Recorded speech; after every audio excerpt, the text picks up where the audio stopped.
Pažnju nešto starih mališana svakako je privukla i promocija nove knjige Valjevca Željka Obrenovića, Veštica saga i vampirski komarci. U pitanju je jedna zanimljiva priča o požrtvovanju i prijateljstvu uz mnogo nezaboravnih scena koje govore o važnosti svih bića koje postoje, ma koliko ona mala bila.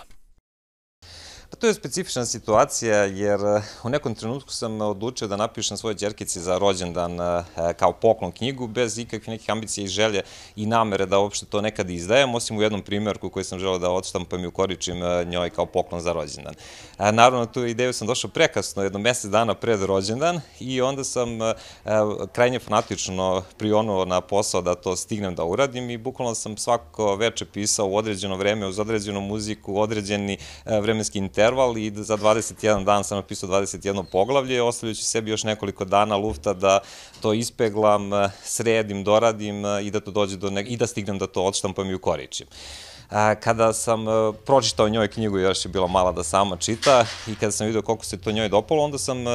pomislio da možda nije loša ideja i da se to stvarno odštampa, izda i da to mogu da pročitaju i druga deca. Tako da sam to ponudio Maloj laguni i vrlo brzo je došlo do saradnje i do ovoga što vidimo sad.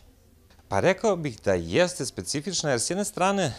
bavi se običnom porodicom, tu smo mi kao porodica uzeti kao neka osnova, međutim naravno da to nismo mi i mnogi su čak pitali od dece da li oni imaju sve ove moći, da li oni ovo sve mogu, kao super, možemo naravno.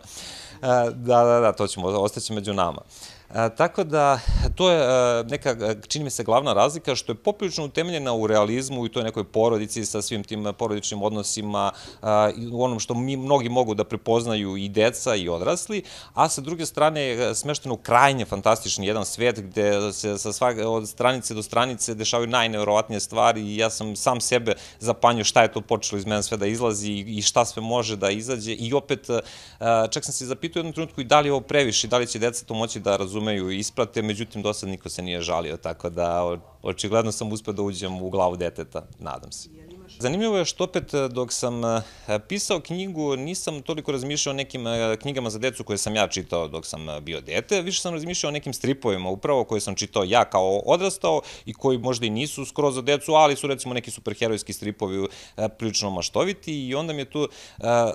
taj moment fantastike bio bitan, a opet da to bude u nekom tom,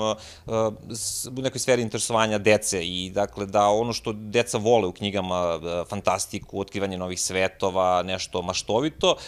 S te strane taj strip to pokrio, a sa druge, dakle, ta porodica koja je prepoznatljiva krajnje svakome je nešto što je u temelju u ovom svetu u 100%.